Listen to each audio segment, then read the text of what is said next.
എല്ലാവർക്കും സ്വാഗതം. ഇത് മൂവാണ്ട മാങ്ങയാണ്, 4 ഇതരിഞ്ഞ് മിക്സിയിലടിച്ച് ഇതുകൊണ്ട് നമുക്കൊരു സ്പെഷ്യൽ ഐറ്റം ഉണ്ടാക്കാം. മാങ്ങ ചെത്തിയെടുത്തുണ്ട്. ഇനി ഇത് മിക്സിയുടെ ജാറിലിട്ടൊന്ന് അടിച്ചെടുക്കാം.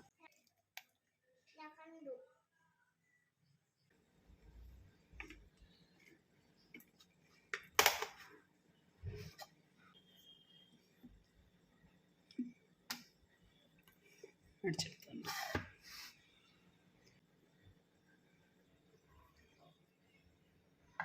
ഞാൻ നോൺ സ്റ്റിക്കിൻ്റെ കുറച്ച് വലിയ പാത്രമാണ് എടുത്തിട്ടുള്ളത്. ഇതിലേക്ക് ഒഴിക്കാം. ഒട്ടും കട്ടയില്ലാണ്ട് അടിച്ചെടുക്കണം കേട്ടോ. വെള്ളം ഒട്ടും ഒഴിക്കരുത്. വെള്ളം അധികമായാൽ നമുക്ക് ബുദ്ധിമുട്ടാവും. പിന്നെ അത് ഇളക്കി വറ്റിക്കേണ്ടി വരും. അതാണ് വെള്ളം ഒഴിക്കേണ്ടതെന്ന് പറഞ്ഞത്.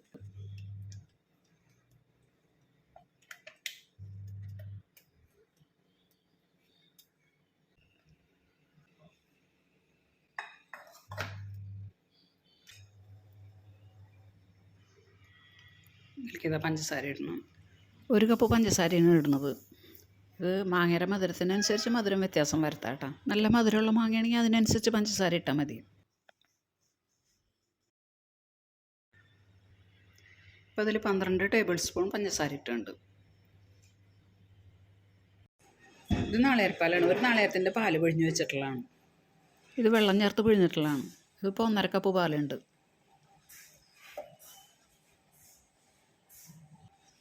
ഇനി ഇതിലേക്ക് 5 ടേബിൾ സ്പൂൺ അരിപ്പൊടി ഇടുന്നുണ്ട്. നല്ലോണം ഒന്ന് മിക്സ് ചെയ്യാം. നമ്മളിപ്പോൾ ഉണ്ടാക്കുന്നത് മാങ്ങ കൊണ്ടുള്ള അലുവയാണ്. അതിലേക്ക് നല്ലപോലെ തേങ്ങാപ്പാലൊക്കെ ഉണ്ടെങ്കിൽ നല്ല ടേസ്റ്റ് ആയിരിക്കും.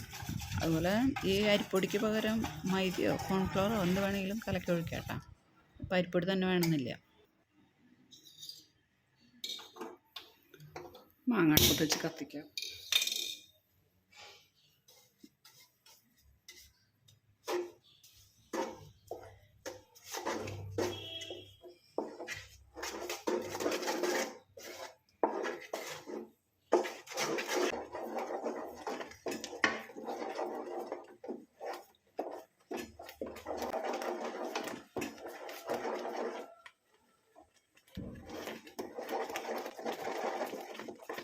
ഈ മാങ്ങ വറ്റി തുടങ്ങിയിട്ടുണ്ട്. ഇനി അതിലേക്ക് തേങ്ങാപ്പാൽ അരിപ്പൊടിയും കൂടി മിക്സ് ചെയ്ത് വെച്ചിരുന്നില്ലേ, അതൊഴിക്കാം.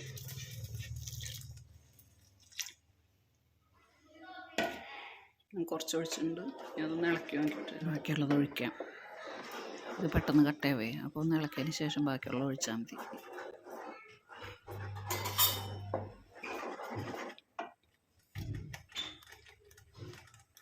ബാക്കിയുള്ളതും കൂടി ഒഴിക്കാം.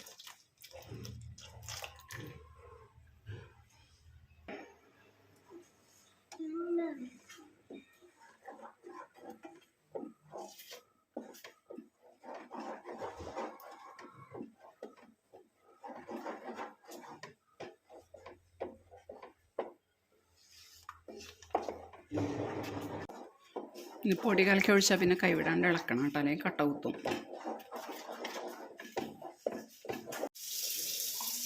ഇതിലേക്ക് കുറച്ച് നെയ്യ് ഒഴിക്കാം.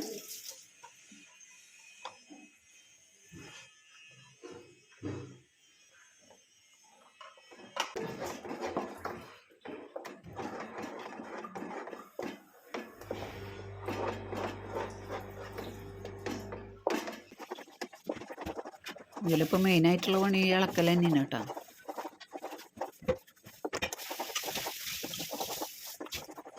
കുറച്ചും കൂടി നെയ്യ് ഒഴിക്കാം.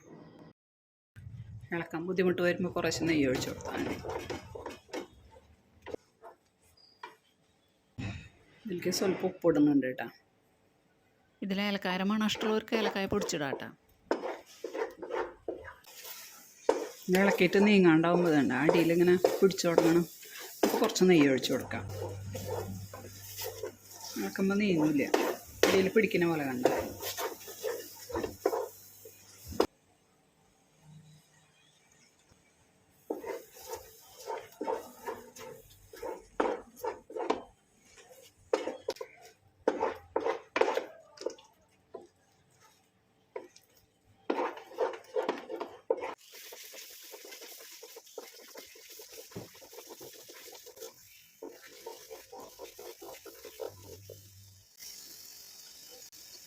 ഇതിൻ്റെ അരികിൽ പിടിച്ചിട്ടുള്ളതൊക്കെ ഒന്ന് വടിച്ചിടാം.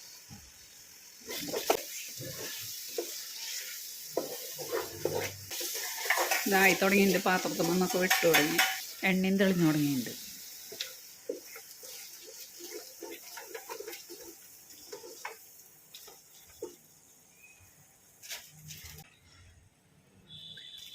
കുറച്ച് അണ്ടിപ്പരിപ്പ് ഇടുന്നുണ്ട്.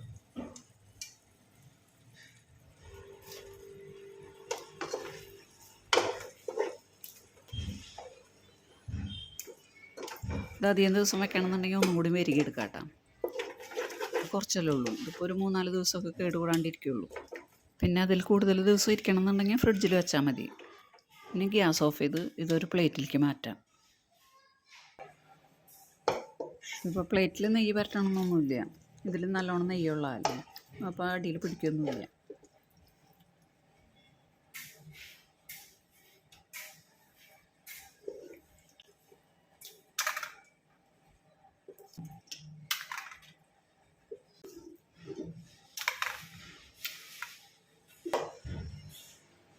ഇനി സ്പൂൺ കൊണ്ട് നല്ലപോലെ ഒന്ന് നിരത്തി കൊടുക്കാം.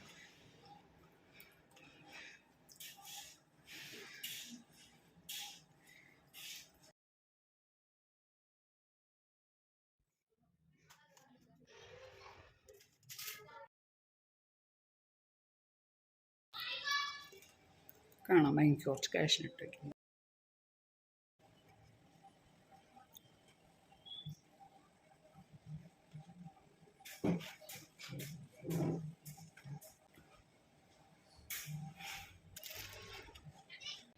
ഇത് ചൂടാറിയിട്ടുണ്ട്. ഇനി നമുക്കിത് മുറിക്കാം.